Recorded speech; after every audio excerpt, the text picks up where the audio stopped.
आंसुओं के धार के समक्ष घुटने ना टेके, हिंद वाली बेटी स्वाभिमानी होनी चाहिए। वक्त आ पड़े तो बैरी का वक्ष चीर डाले, लक्ष्मीबाई जैसी मर्दानी होनी चाहिए। कविता तिवारी के इन्हीं शब्दों के साथ मैं आपका स्वागत और अभिनंदन करती हूँ सृजन नवाचार में। और आज का हमारा विषय है झांसी की रानी। इस समाधि में छिपी हुई है एक राख की ढेरी, जलकर जिसने स्वतंत्रता की दिव्य आरती फेरी। यह समाधि, यह लघु समाधि है झांसी की रानी की।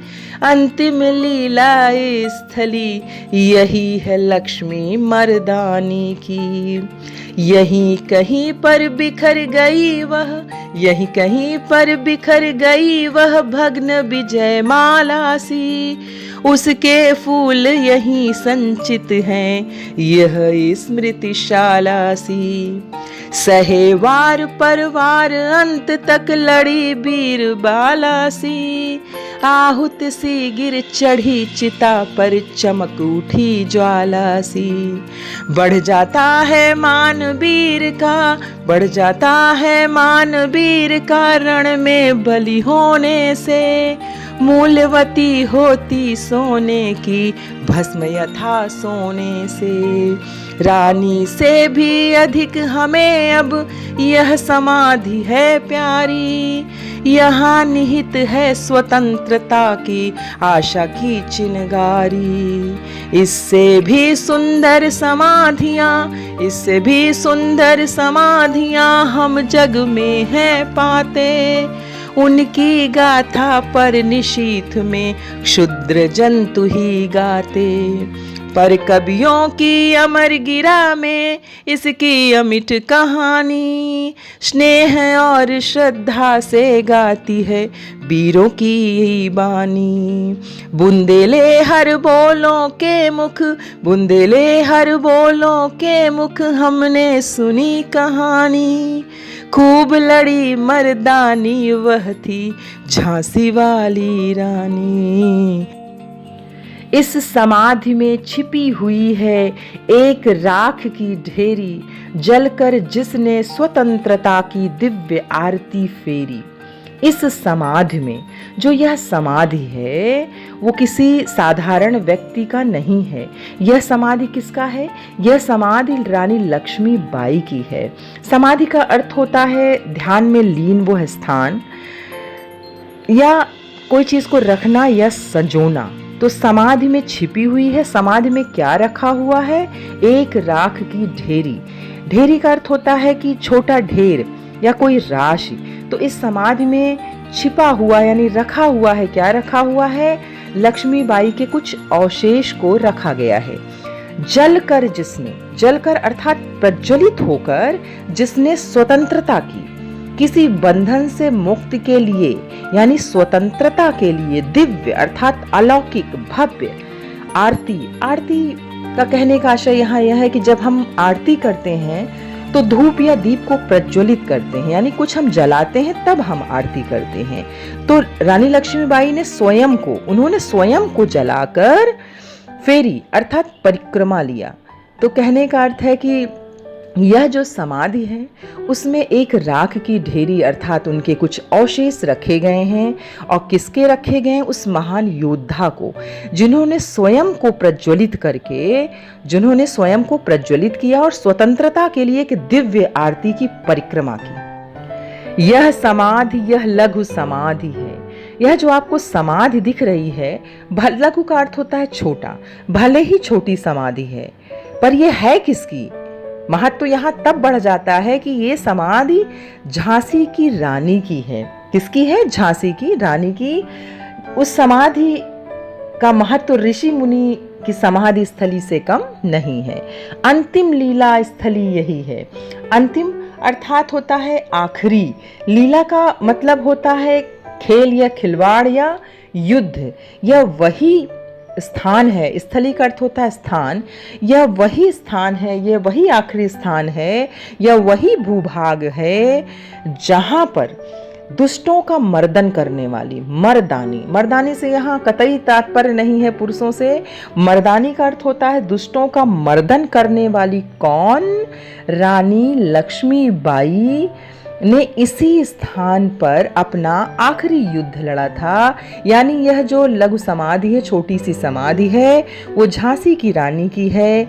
ये स्थान अपने आप में पवित्र है, क्योंकि अंतिम बार रानी लक्ष्मीबाई दुष्टों का संहार करते हुए इसी स्थान पर शहीद हो गई थी। यहीं कहीं पर बिखर गई वह भग्न विजय माला सी।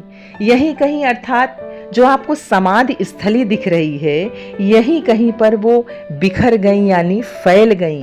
कैसे फैल गई? भग्न अर्थात टूटी हुई, विजय अर्थात युद्ध विजय, माला अर्थात सोने या फूलों की माला की तरह यहीं कहीं बिखर गई थी। उसके फूल यहीं संचित हैं। उनके फूल अर्थात हड्डियों के पुष्प यहीं पर संचित अर्थात इकट्ठा हैं, रख दिए गए हैं। यह स्मृतिशाला से जो हमें याद दिलाती है एक विशेष स्थान पर उनके उन हड्डियों को रख दिया गया है। यही समाधि है किसकी? रानी लक्ष्मीबाई। सहे वार पर वार अंत तक, सहे अर्थात झेलती रही, वार पर वार, आघात पर आघात, अंत तक वह आघात पे आघात झेलती रही। लेकिन लड़ी कैसे? लड़ी वीरबाला से, और लड़ती रही एक वीरांगना की तरह लड़ती रही। आहुत सी गिर चढ़ी चिता पर। आहुति अर्थात जब हम हवन करते हैं तो आहुति करते हैं तो जलती हुई अग्नि की जो ज्वाला होती और भड़क जाती है, उसी प्रकार वह चिता पर ज्वाला की तरह चमक उठी। बढ़ जाता है मान वीर का रण में बलि होने से। बढ़ जाता है, क्या बढ़ जाता है? मान सम्मान बढ़ जाता है। किसका बढ़ जाता है? वीरों का। वीरों का सम्मान कब बढ़ता है? रण अर्थात संग्राम में, बलि अर्थात शहीद हो जाने पर। कहने का आशय है कि जब रणभूमि में कोई शहीद हो जाता है तो उसका मान सम्मान बढ़ जाता है, उसका महत्व कई गुना बढ़ जाता है। कैसे बढ़ जाता है? मूल्यवती होती सोने की, भस्म यथा सोने से। सोना अपने आप में एक महत्वपूर्ण धातु है जिसका बहुत महत्व है, लेकिन उसका महत्व और बढ़ जाता है भस्म यानी राख। जब वह राख में बदल जाता है तो उसके अंदर मिले हुए सारे पदार्थ उसमें जल जाते हैं और एक शुद्धता के रूप में वो आता है, जो औषधियों में इसका प्रयोग किया जाता है। तो कहने का आशय यह है कि जब रणभूमि में कोई शहीद हो जाता है तो उसका मान सम्मान कई गुना बढ़ जाता है। रानी से भी अधिक हमें अब यह समाधि है प्यारी, यहाँ निहित है स्वतंत्रता की आशा की चिंगारी। कहने का आशय है कि जब कोई वीर गति को प्राप्त हो जाता है तो उसका मान सम्मान बढ़ जाता है। रानी से भी अधिक हमें है समाधि प्यारी। यह समाधि रानी से भी अधिक हमें प्यारी है, क्योंकि यहाँ निहित है स्वतंत्रता की आशा की चिंगारी। जब लोग स्वतंत्रता की उम्मीद कर रहे थे, उसकी परिकल्पना कर रहे थे, तो यह समाधि जो है आशा की चिंगारी की तरह उन्हें मिली। आशा यानी उम्मीद जगती थी इसको देखने के बाद। चिंगारी होता है एक आग का छोटा सा टुकड़ा जिसको रगड़ने के बाद अग्नि प्रज्वलित होती है। तो कहने का आशय यह है कि इस स्वतंत्रता में एक आशा की चिंगारी की तरह उनकी समाधि हमको दिखाई पड़ती है, इसलिए रानी से अधिक प्रिय हमें उनकी समाधि लगती है। इससे भी सुंदर समाधियां हम जग में हैं पाते।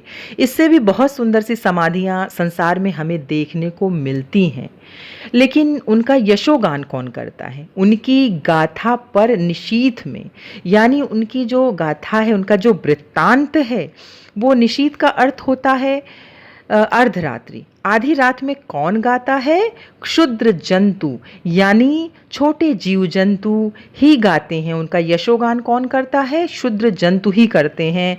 जैसे रात में झिंगुर आधी रात में गाता है, लेकिन उसका कोई अर्थ नहीं होता है। पर कवियों की अमर गिरा में इसकी अमिट कहानी स्नेह और श्रद्धा से गाती है वीरों की वाणी। पर कवियों की अमर गिरा, अमर अर्थात जो कभी न मरे, गिरा अर्थात वाणी।